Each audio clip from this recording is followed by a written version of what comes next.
Hello and welcome to the Zavatal channel. My name's Dave, and in this video we're going to be looking at composing and improvising with the tongue drum.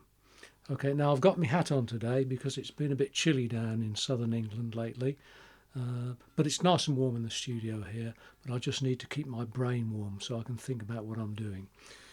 Okay, so now before we go on, I'm using a Thomann tongue drum. This is a 12 inch I think, or 13 inch tongue drum branded Thomann, and it's in the key of D major.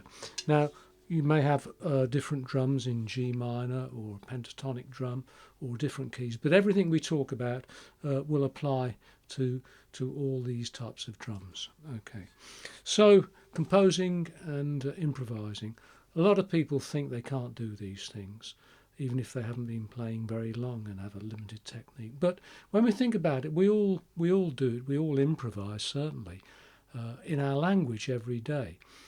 We have a certain repertoire of words, if you like, that we use, and we have the facility to put them all together to make coherent sentences, we hope.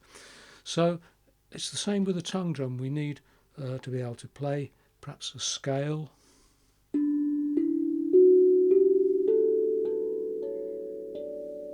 or some chords.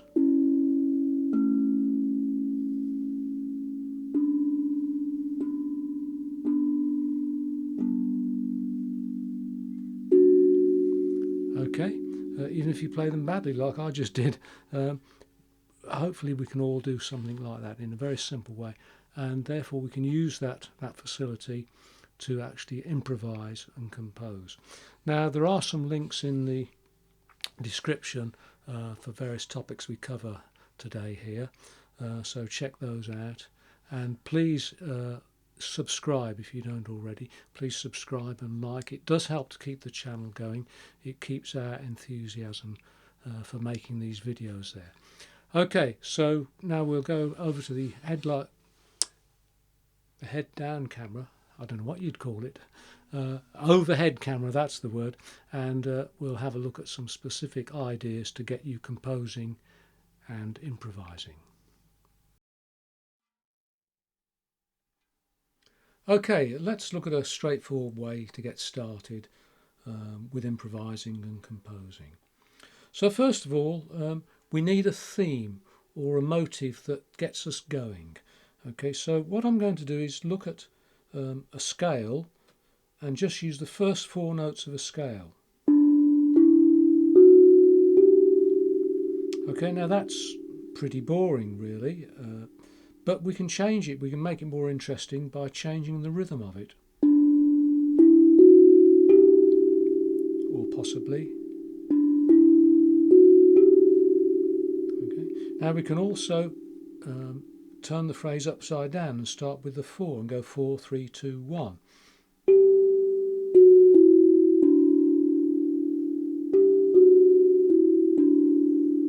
So immediately you see we've got some options of what we can do with this phrase. Now we can also add a note if we like. So we've done an extra note, so we've got a 5-note phrase, again just using the notes of the scale.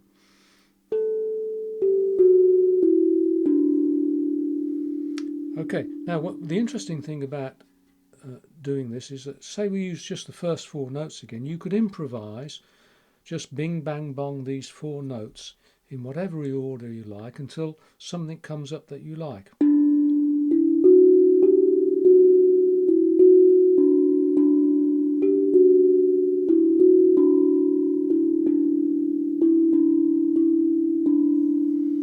Okay, it doesn't matter if you go wrong at all or make a few mistakes.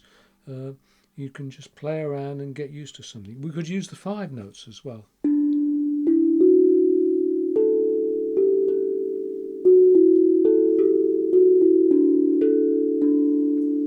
So restricting ourselves to the amount of notes we use. Okay, so as you can see, it's all about options and how we choose the option we're going to play next. Now, next we're going to look at form in music. Form is quite a complex topic, and it's a vast topic, but we're going to keep it simple and look at a very basic but often used form in music, and that is A-A-B-A. Now, that's nothing to do with the names of the notes. It means that we have an A section of music, and that is repeated, another A again, then a B section, which is a different bit of music, and the A section again. So I'll use a very simple tune to highlight, show you this. Okay, so we're going to go, that's our A section, and we repeat it, and then our B section is a different bit of tune.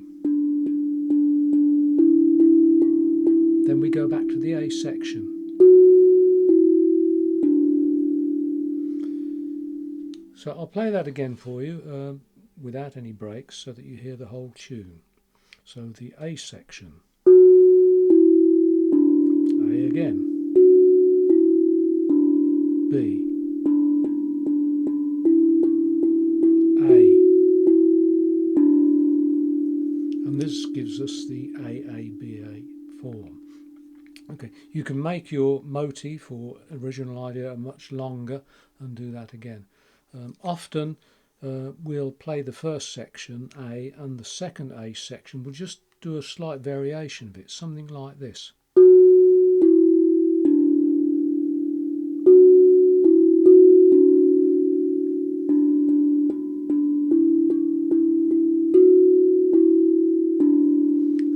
So it just makes it a bit more interesting.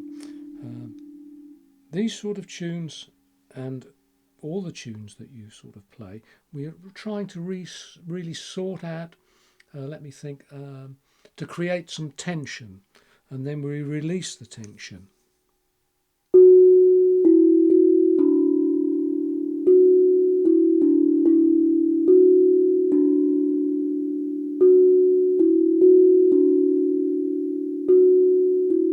Here's the question.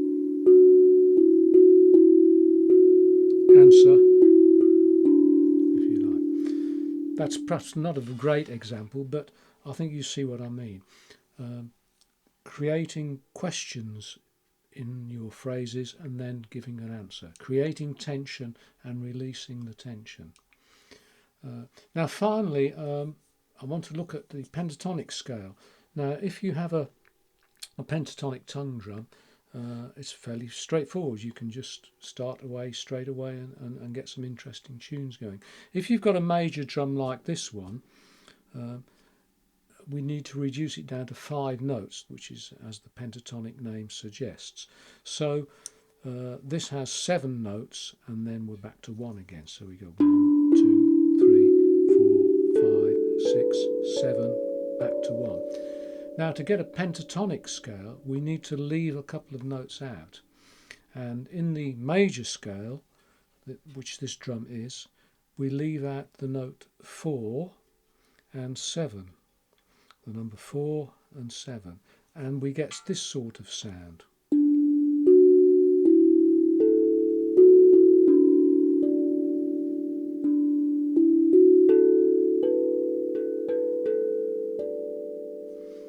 And that can give us a lot of interesting things if we play around with the pentatonic scale. If you've got a minor tongue drum, in a minor key, say G minor or F minor, you need to leave out, let me think, I've got to think, oh yes, you need to leave out the 2nd and the 6th note, and then that will give you a pentatonic scale. Now using pentatonic scales is a great way to start, and it's great fun to play around with, so I would certainly recommend that. Well, I hope you found that useful, and that you've picked up some ideas and hints that will get you going on your composing and improvising. There are lots of other videos on the channel with overhead shots that you can see what I'm doing, and you can get an idea of what sort of harmony I'm using, or what rhythms I'm playing, and what melodic lines, and you can pinch any of those if you like. Okay, so once again, thanks for watching. I hope you enjoyed the video, and we'll catch you on the next one.